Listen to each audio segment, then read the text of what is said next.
Buongiorno bianconeri et bianconere. Aujourd'hui, vidéo atemporelle. On s'extrait de l'actualité, des polémiques, etc. Et je pense qu'aujourd'hui, c'était vraiment le bon moment vu ce qui s'est passé hier pour ceux qui suivent la chaîne de très près et les réseaux sociaux, surtout Twitter. Bref, je pense que moi aussi, j'avais besoin de ça, un peu de m'extraire de ce climat un peu acide et corrosif. Donc, je vous avais promis une surprise. La voici, parce que j'ai eu un mail il y a quelques temps qui m'a fait très plaisir et je tiens à le partager avec vous. Tout d'abord, merci de liker et commenter la vidéo. Vous savez que c'est vos interactions qui rendent les vidéos plus visibles et donc la communauté grandit grâce à vous. Like, commentaire. Et si vous venez d'atterrir sur la chaîne, enchanté. Je m'appelle Michelangelo et ici on parle de Juve avec vraiment une ambiance bon enfant comme le sport devrait être. Le sport doit unir et non pas diviser les gens et la vidéo d'aujourd'hui va surtout dans ce sens-là. Et je vous laisse faire la connaissance de Valentin, qu'il y a quelques semaines maintenant, et c'était début du mois, donc j'ai mis du temps à faire la vidéo parce que vous le savez, l'activité de la Juventus est très chargée, et puis c'est pas mon emploi principal, j'ai un travail qui me prend énormément de temps et d'énergie, donc désolé pour le retard, mais voilà.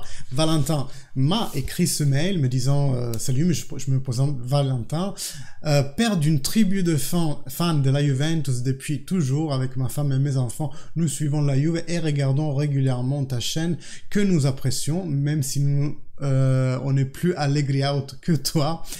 Nous faisons un voyage à Turin du 30 avril au 4 mai pour aller voir la Juve Lecce. Peux-tu nous aider, nous conseiller pour avoir une chance d'assister à l'entraînement, que mes enfants puissent croiser leurs joueurs préférés, des idées, des lieux de Turin à visiter, etc. Nous t'enverrons une photo du stade et tu trouveras toute la tribu en pièce jointe. Bonne journée. Bonne journée et force Juve. Alors déjà, plusieurs choses. Ça fait hyper plaisir de voir que ma chaîne attire un public familial. Au début, j'avais pas vraiment de target, on va dire de type de personnes à cibler. Ça s'adresse un peu à tout le monde. Après, voyant que y a une jeune choupette, et là je vous montre la photo en grand, et un jeune choupeau, je sais pas s'il y a le masculin pour choupette, je vais essayer peut-être de modérer un peu les gros mots et tout. En tout cas, Valentin, famille de Valentin, vraiment, c'est un plaisir de voir votre passion et de voir que vous la partagez avec nous en suivant les lives, en suivant les vidéos, etc. Et donc, pour le fond de la question, on va dire quoi visiter à Turin et tout, j'ai fait un peu un plan, mais d'abord je tiens à donner quelques insights principaux, même aussi pour les autres personnes qui voudraient organiser leur visite à Turin. Je vais essayer de vous dire comme moi j'ai fait, c'est peut-être pas la meilleure façon non plus, hein, mais voilà, je vous partage moi mon expérience en tant que voyageur à Turin. Tout d'abord, l'arrivée à l'aéroport. Vous voyez là, on se situe heureusement un peu du même côté de la ville. C'est pas très compliqué d'aller de l'aéroport jusqu'à la Continas si vous voulez aller directement là-bas, ou alors si vous voulez aller à Torino parce que votre hôtel est là-bas. En tous les cas, moi, ce que je conseille très personnellement, c'est de louer une voiture parce que il y a plusieurs choses à voir à Torino et aux alentours aussi de Torino. On en parlera quand je citerai les choses à voir. Et donc voilà, je vous conseille de prendre une voiture de location, arriver là-bas. Et personnellement, j'ai logé au J-Hotel parce que ça vaut le détour. C'est un bel hôtel. Maintenant, en plus, il devrait avoir ouvert enfin l'aile avec tout le spa, etc. Alors que quand j'y étais, c'était encore fermé, c'était post-Covid. Bref, donc je vous conseille de loger là-bas aussi. Pourquoi? Parce que c'est un peu excentré de la ville. Donc ça vous permet peut-être un peu un climat plus serein pour le soir. Il y a peu à côté, hein, parce que c'est un peu une zone industrielle que justement la Juventus a un peu essayé de revitaliser dans cette décennie parce qu'ils ont acheté plein de terrains à côté et construit plein de choses, la Continas, le J-Hotel, le nouveau stade. Là, ils sont en train en plus de avoir une concession ultérieure pour un autre terrain pour construire un stade qui lui sera pour la Under 23, pour la Juventus Women, etc. alors que Vinovo devrait rester pour les jeunes de la U19.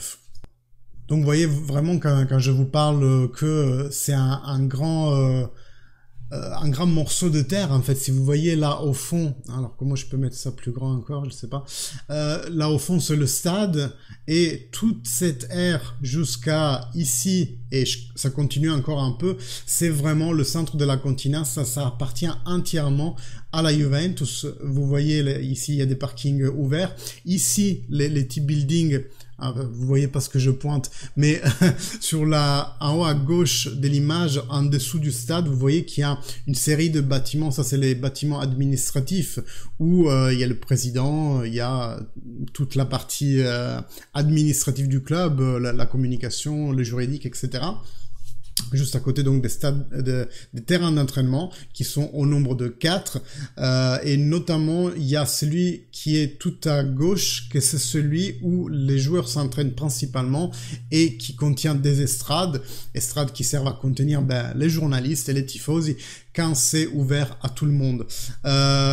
Sur la toute droite de l'image, vous voyez, il y a des bâtiments tout colorés. Ça, je sais pas exactement ce que c'est, mais je sais que ça appartient aussi à la Juventus. Et en bas, en dehors de l'image, vous voyez le J Stadium. Peut-être je vais mettre ça, peut-être c'est plus clair. Ah ouais, c'est un peu plus clair. Mais comment je peux le rendre encore plus... Attendez, je me pose. Voilà, là c'est un plan écran, et on peut voir que il y a ici, en bas, il y a le J Hotel. Donc le J Hotel qui est un lieu à la fois commercial pour ceux qui viennent visiter, mais à la fois aussi il y a toute une aile qui est consacrée aux joueurs, chacun a sa chambre individuelle. Il y a des lieux communs comme une pièce commune, voilà, où il y a un baby foot, des choses pour se récréer, sûrement des consoles de jeu. Il y a tout un lieu SPA, etc. Et cette partie du J Hotel, vous voyez qu'elle a un mur limitrophe avec les terrains d'entraînement, et c'est là d'où on voit sortir les joueurs au petit matin quand ils vont à l'entraînement. Je vais peut-être me mettre comme ça en mode présentateur météo pour vous pointer sur les doigts les choses, ça va être beaucoup mieux. Donc stade ici, avec tout ce qui est centre commercial qui doit être par là, le Area 12, ça appartient à la Juventus, donc toute entrée de ce centre commercial forcément va bénéficier à la Juventus. Ici, le parking, ici, la partie que je vous disais administrative, etc., avec les bureaux en fait, ici les terrains d'entraînement, ici un parc, et ici le J Hotel, que vous voyez un mur limitrophe avec les terrains d'entraînement, et quand vous voyez les joueurs qui sortent pour aller s'entraîner, c'est exactement là. Donc si vous décidez, je sais pas si tu as pris des billets à J Hotel Valentin, mais les autres qui verront cette vidéo, si vous prenez par exemple une room au J Hotel, vous arrivez par là normalement, en venant de l'aéroport, vous venez loger ici, et ce que je vous conseille le matin, c'est de faire ce petit bout de chemin jusqu'à ici. Ici il y a une porte qui donne vers tout ce qui est établissement joueur. Ici, il y a une porte où les joueurs rentrent le matin. Donc, si vous voulez vous apposter là pour les voir arriver, notamment c'est souvent dans des gros jeeps blanches, vous pouvez vous apposter ici pour aller les voir. Pour ce qui est entraînement, l'entraînement qui est ouvert aux tifosi, je vous conseille de voir avec la réception du J Hotel. Vous pouvez les trouver sur Google. Vous tapez Google J Hotel, il y a un numéro qui sort avec, bien entendu, un numéro italien. Vous les appelez, ils parlent plusieurs langues, dont le français. Vous demandez à être mis en liste. Il faut se faire mettre en liste par le J Hotel pour assister aux entraînements. Après... moi, je vous conseille de vous y prendre à l'avance et de demander au J Hotel quand est-ce qu'ils seront les prochains entraînements ouverts aux tifosi, parce que pas tous le sont. Je crois qu'il y en a un par mois. Et du coup, essayez de caler vos vacances à Turin entre un match à domicile et un entraînement ouvert. Donc il faut s'y prendre vachement à l'avance, et je ne sais pas si tu vas avoir la chance de pouvoir assister aux entraînements avec ta famille Valentin. Mais en tout cas, en vous positionnant ici, vous avez une chance de croiser un joueur, soit quand il arrive, soit quand il sort. Des fois il ne s'arrête pas, des fois il s'arrête. Moi j'étais en période Covid, il ne s'arrêtait pas. Et sinon, si jamais tu as la chance d'aller à l'entraînement, tu pars du J Hotel comme ça, tu fais tout le tour comme ça. Voilà, tu vois ce truc blanc là, c'est les estrades pour assister ici à l'entraînement ouvert, et l'entrée c'est plus ou moins ici. Tu vas voir aussi les journalistes, hein, ceux qu'on suit avec plus attentivement, les Agresti, Albanese, etc. Ils s'installent tous ici pour aller capter les news et après pour rentrer parce qu'eux aussi ils vont voir les entraînements ouverts qui se situent ici. D'ailleurs si tu vois Luca Monblano, tu lui passes le bonjour parce que des fois il y va. Après, encore à visiter ici dans la zone Continas, on va dire, je te conseille, mon doigt quand il bouge, je vois pas où il va, ici, à ce niveau-là, il y a tout ce qui est J Medical et J Museum.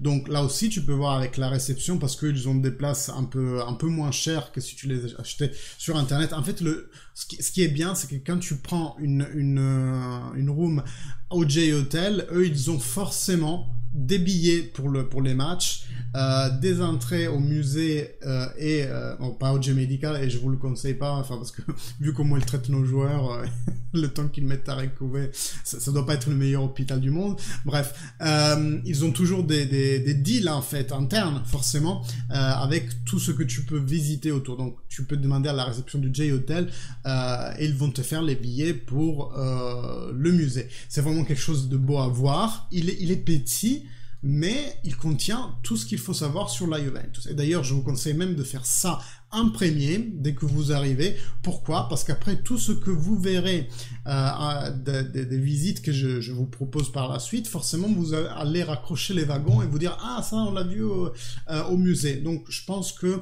vaut mieux le faire dans ce sens que peut-être que je vous fasse découvrir les choses et après, vous les voyez au musée. En fait, voilà, ça... Les deux s'entendent, mais je pense que émotionnellement, à vivre, c'est plus beau comme ça. Donc voilà, pour tout ce qui est J Museum, ça se passe exactement... Oh putain, là. Voilà, exact. Et vous pouvez bien entendu aussi visiter le stade. Par ailleurs, ouais, le J Hotel fait un billet commun, stade, visite du stade, plus visite du J Hotel. La visite du stade, c'est vraiment quelque chose de waouh, parce que tu y rentres, il est vide, tu vois, tu sens vraiment, il est pour toi. En fait, à ce moment-là, le stade, il est pour toi. Tu seras étonné de voir à quel point la pelouse est entretenue. Ils te montreront d'ailleurs qu'il y a un système de ventilation de la pelouse. Et il y a tout un côté de la tribune sud qui se lève pour laisser passer les engins agricoles, parce qu'il y a des gros engins qui vont entretenir la pelouse. Et aussi, il y a des grosses pompes à air pour permettre à la pelouse d'être bien ventilée, parce qu'étant que le stade vient par-dessus comme ça, il n'y a pas de vent qui pourrait faire de bien à l'herbe, et donc il le ventile artificiellement. C'est en plus une pelouse chauffée. En dessous du sol, il y a X kilomètres de tuyaux qui passent avec de l'eau chaude pour que quand il y a de la neige, elle fonde. Mais aussi quand il fait froid, disons que la pelouse garde une température optimale.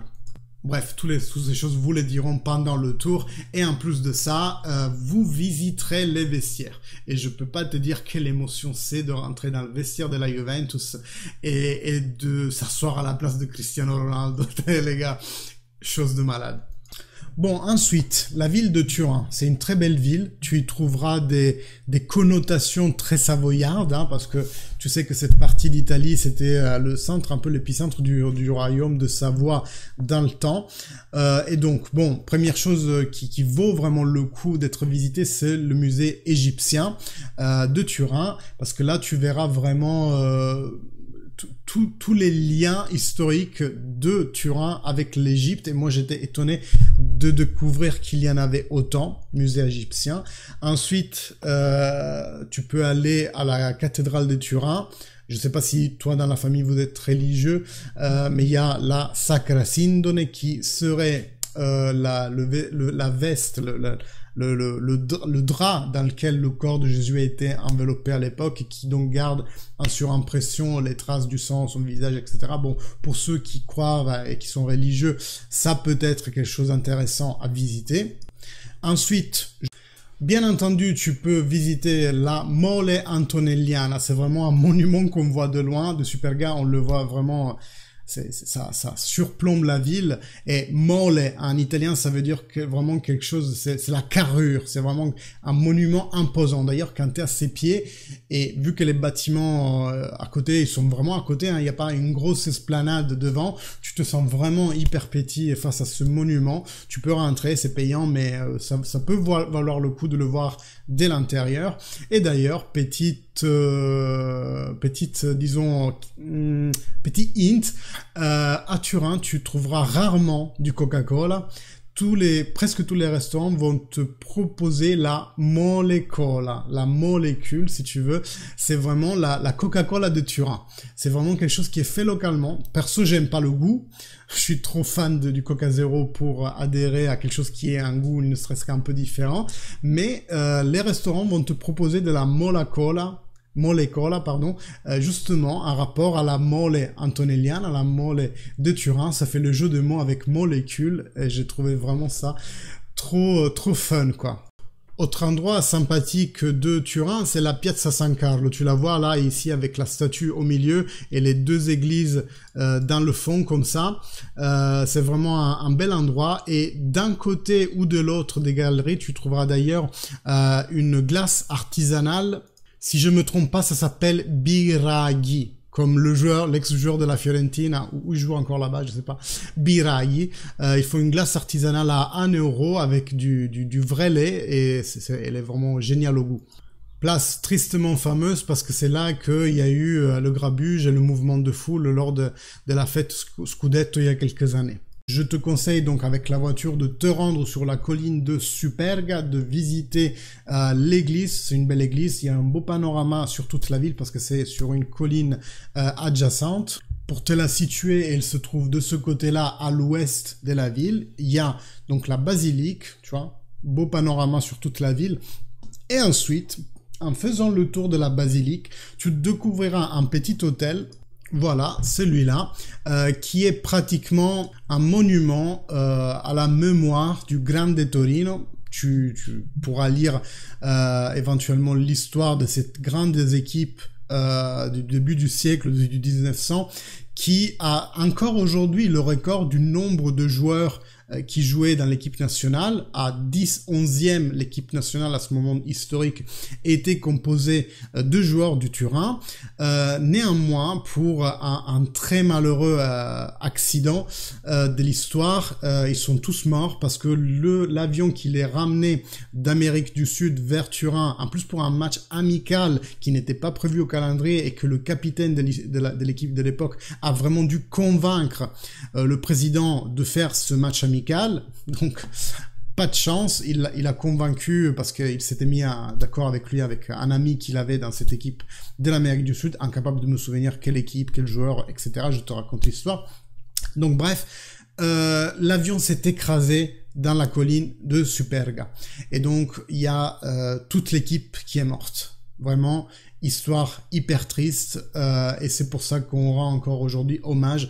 Toutes les équipes, tous les supporters viennent déposer un marque de leur équipe. Moi, j'avais déposé à l'époque un masque de la Juventus, tu sais, le noir avec la J blanche, tu me diras s'il y est toujours, pour rendre hommage à cette grande équipe qui vraiment était la première force du championnat à ce moment-là, qui a gagné, je crois, 3 scudetti d'affilée.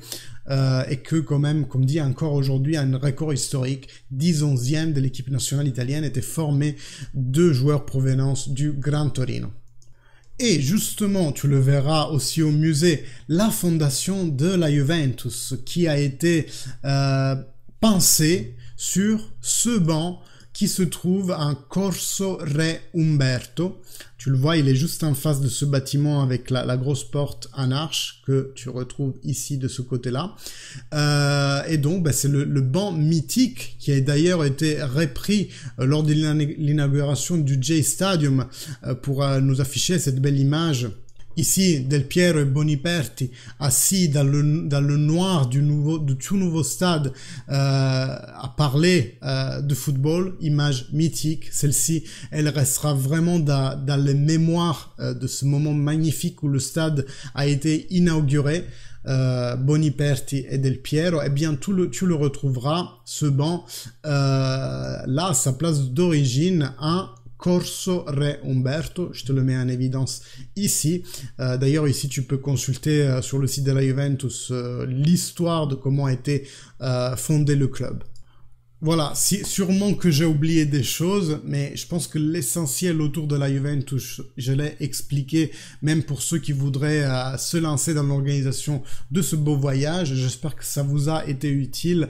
Néanmoins, si vous avez déjà prévu des choses, je me doute, tu m'as dit tu pars demain soir, donc bon, j'y suis un peu en retard, mais en tout cas, ça m'a fait vraiment plaisir. Je remets votre photo parce que ça fait plaisir de voir quelqu'un qui vit le sport de cette façon, en famille, avec le sourire, parce que je répète, le sport doit réunir et non pas diviser. Je compte sur vous, pour garder toujours ce sourire, quoi qu'il se passe dans le futur. Aujourd'hui, on vit des moments difficiles en tant que supporter, mais il faut toujours vivre cette passion de cette façon. Et j'espère que beaucoup plus de monde sourira dans les prochains temps. En tout cas, merci beaucoup à vous, merci Valentin, merci à ta famille, merci à tous ceux qui suivent ma chaîne et qui m'apportent au quotidien un soutien. On peut ne pas avoir les mêmes idées, mais tant qu'elles sont partagées dans le bon, voilà, dans la bonne ambiance, avec des arguments sans insultes, c'est comme ça qu'il faut vivre ce sport, au moins de mon humble point de vue. Moi, je vous salue tous. Je vous dis à bientôt pour une nouvelle vidéo.